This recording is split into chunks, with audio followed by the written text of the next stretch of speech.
You're welcome back to the conversation in News Central Television. It's now time for us to switch gears from internal wranglings in the Labour Party in Nigeria to the recent Johannesburg summit of the BRICS bloc.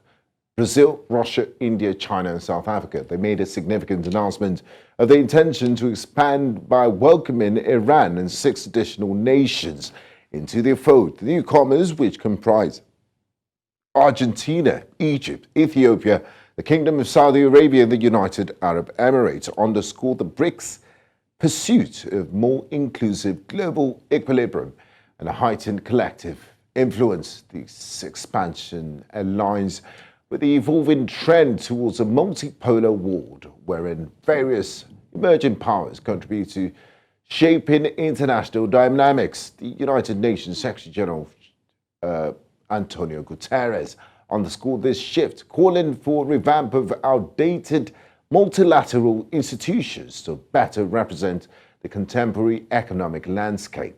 As the BRICS prepare to accommodate these new members and enhance the collaborative efforts, the global stage continues to witness a recalibration of influence and cooperation among nations. Now, joining me for this discussion this evening on the conversation is Kweku and Before, public relations and media consultant, joins me from the Guinean capital, Accra. I also have Maliba Arnold, public policy analyst, who joins me from the Kenyan capital, Nairobi. A warm welcome to you, gentlemen, and thanks for joining me this evening on the conversation.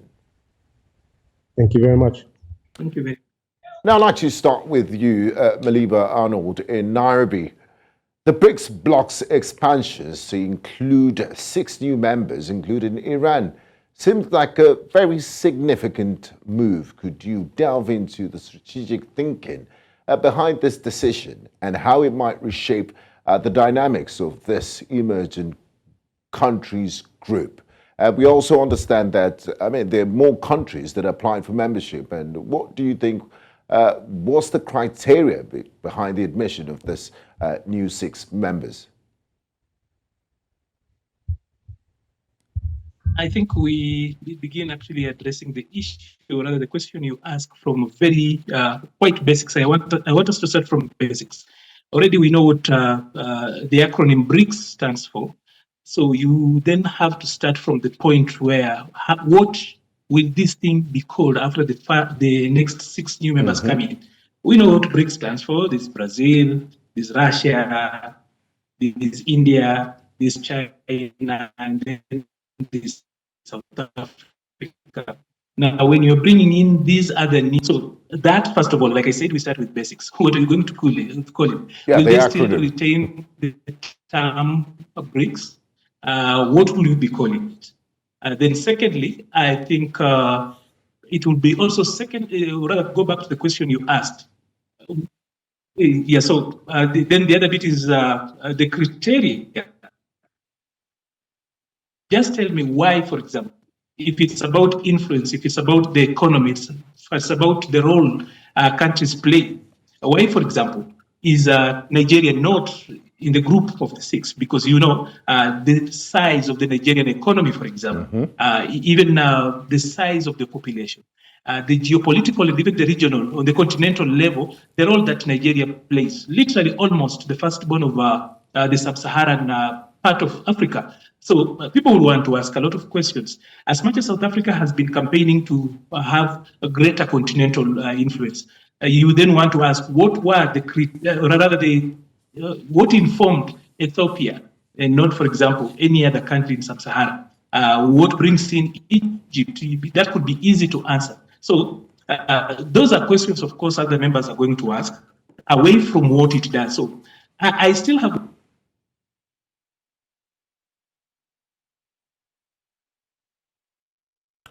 Hello, Maliba Arnold, are you there? We seem to have some connection issues with him, and I hope we will be able to reconnect with Maliba Arnold soon. This is the conversation in News Central Television.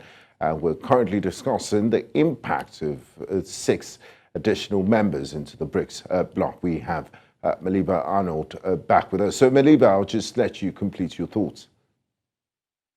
I just wanted to know, or rather to look at the question you asked, but I said we start with the basics. What are you going to call it? We know what BRICS stands for. Secondly, there are questions, definitely, and these questions are really important. What informs the criteria of bringing in new members? Already looks like it's a members only, and then, of course, the management reserves the right of admission. And I was asking why, for example, Nigeria is not part and parcel of the 6 that are coming. Probably didn't they apply? Are they not interested? Why do you have Ethiopia, for example, in sub-Sahara, and why do you have Egypt? So be that as it may, then now we can go back to the functions, or rather, what really BRICS seeks to achieve. Rivaling G7, trying to establish a new world order. Of course, bringing in Iran is quite a big issue here. How exactly are they going to play out, especially with them still being members of the UN, for example? The geopolitics of including Iran, for me, are quite, looks like we are going back to the Cold War era, where then BRICS now represents what was the Warsaw Pact of old. Looks like it's a reincarnation of the same. This time around with a little bit of members from the global south coming in. So the good intentions all the same, but there are questions to be asked. And I think they have not really been forthcoming. Specifically, if they are looking for a more equitable world, they are looking for better multilateralism, they are looking for a better international world order. Still, for me, it looks like a G7 of sorts. Doesn't look so different from what the UN is already doing. The gesture in itself, the attempt is good, but there are too many questions that need answering. And then I don't think that G7, the BRICS as it is at the moment, really is forthcoming with answers that then inspire confidence, that then actually even shakes the world order as it is, other than reviving the West versus, or rather NATO versus the Warsaw Pact kind of balance again. A return to the old, but then with a little bit of new flags here, colors showing up.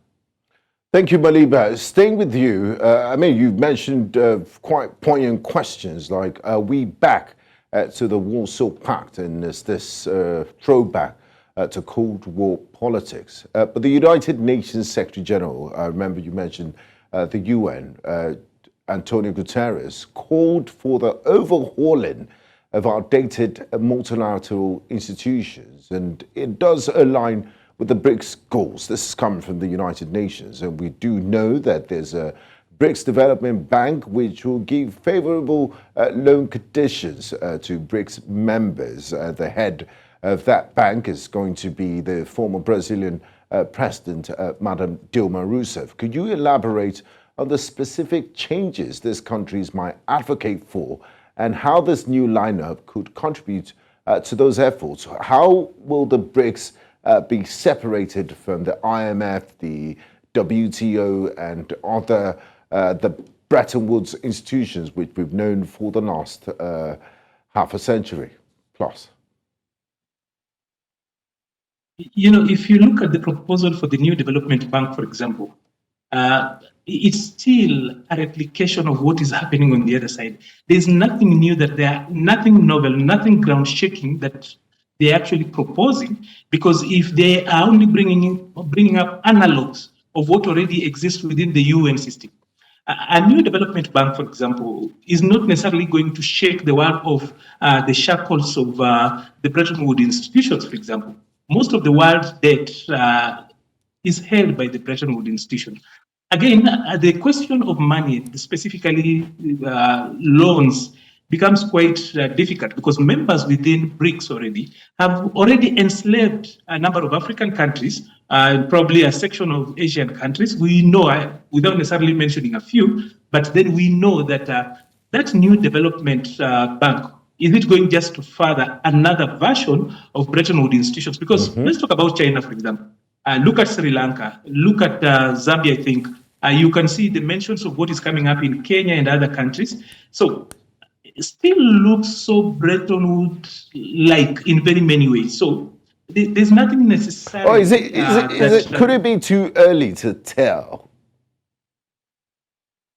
Unfortunately, my people were in the village. My people say, that a bull that will actually be delicious is actually seen when it's still a calf. Okay. So we have got enough data now to actually point to where we're going. Already, look at those members. They have got too many competing interests amongst themselves. It's not harmonious. They have got a little bit of push and pull here. They're still competing for the same things. BRICS has not done anything to harmonize trade amongst even the founder members alone. It's not easier yet. China and India, there is nothing that actually shows, for example, that they belong to a platform that seeks to establish a new order. There's still a lot of and they still maintain their relationships and trade with the Western nations in the United States. So, yes. They are still pandering actually to the G7 members.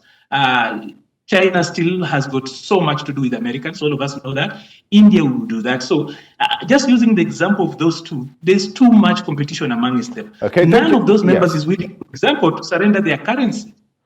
Thank you, Maliba. I'd like to bring in our second distinguished guest into this conversation, Kweku Bafo, joining live from the Guinean capital, Accra. Now, Kweku, just going to echo the same type of questions Maliba asked in his opening submission. The selection process for these new members, it must have been intricate. Maliba did ask why Nigeria, for example, with the biggest economy in Africa, which has applied for membership, was not included in this new member list that we've seen. In your opinion, what key criteria or shared attributes do you believe were considered in choosing Iran, Argentina, Egypt, Ethiopia, the Kingdom of Saudi Arabia, and the United Arab Emirates over other candidates?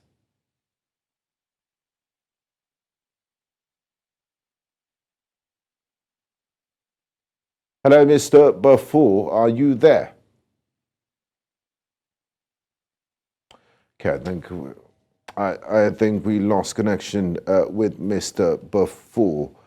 Now, back to you, Mr. Maliba. As the expanded BRICS seeks to bring together countries with varied interests and priorities, what potential stumbling blocks and what advantages do you see in terms of policy coordination and presenting a unified front on global issues? Will this ever happen looking at competitive interest, or is it utopian? The fact that, we're part of a bloc, does it mean we're always going to have a streamlined and single-minded view towards global issues?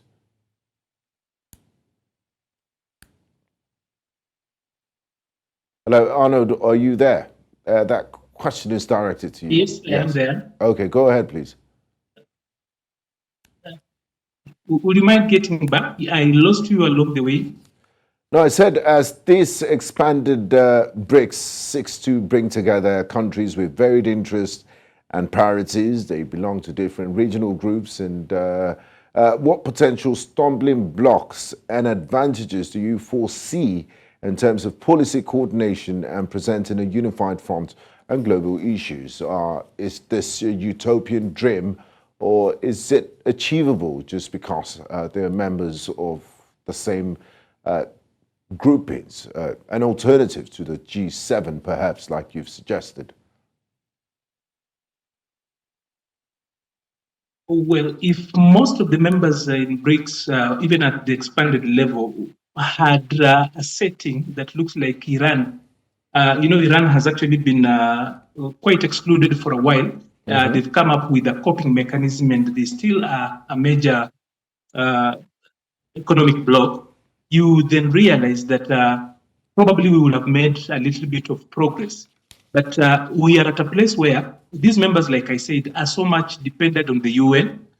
They are not going to miss the UN General Assembly for any particular reason. The way they are doing it, it looks like it's just a setup that is put in to counterbalance the G7. Initially, I already told you that from how it looks like we are reviving the old Warsaw Pact and NATO on the other side. So it's like countering the West. It's a crusade against the West in many ways, as much as, of course, what they profess is not the same. But To your question, there are three parts to it. First of all, we are looking at, let me call it the social infrastructure that then brings up. You can never ignore the social infrastructure since you are asking about the policy hurdles that could come up. So all these countries, of course, number one, they're talking about non-interference. If we really are going to talk about the world order, the truth is that non-interference as a policy might not help you get there. So they seek to establish a new world order away from the UN, away from the G7, literally away from the West. The truth is that if non-interference is the core of what drives what the BRICS is about, then they're not going to do so much. Does it also, sorry to interrupt you, Maliba Arnold, at this point, does it also mean that the Western and the United States-driven policy of isolation could not work in this present world? Because if the United States decides not to do business with you, there are other countries that are willing to jump in and not also following this unipolar world that they prescribe or subscribe to. The challenge is that BRICS is made of countries that are the major business partners of the United States. China, for example, is the biggest business partner with the US. South Africa aspires to the same. You look at Brazil, a lot of American companies have actually simply gone back to Brazil because there's cheaper labor, there's flexible labor rules, and a lot of other aspects. So if we're talking about the policies of isolation and who does business with who, BRICS is entirely made up of some of the biggest partners of the US and the West. So, and whatever they are coming up with is a shop that actually mirrors what happens on the other side. I was talking about the social fabric or other infrastructure at that particular level. There is little harmony, and especially if non-interference is actually a component of what forms what they want to do, then there is the bit of evidence. If you look at the EU and the struggles the EU has had with coming up with a single currency, remaining united, working out, and even being an economic bloc, let's not look at G7. Let's just look at the EU itself and see how it's. So I wish you could go on Maliba, but I do understand where you're coming from. Different cultural and nationalistic interests to look at before you have a cohesive policy and speaking with one voice. I wish we could go on, but I would like to say a big thank you to you, Maliba Arnold, public policy analyst, joining us from the Kenyan capital at Nairobi. Always a pleasure speaking with you. Thank you. Thank you very much. And this is where we draw the curtains in today's edition of The Conversation. The first half, we did look at the internal wranglings, the Labour Party in Nigeria, which has concluded a conversation on the BRICS bloc admitting new members and its implication for global trade and geopolitics. Thank you very much for being a part of the conversation. I'm Gbenga Aborowa. See you next time on the program. Bye-bye.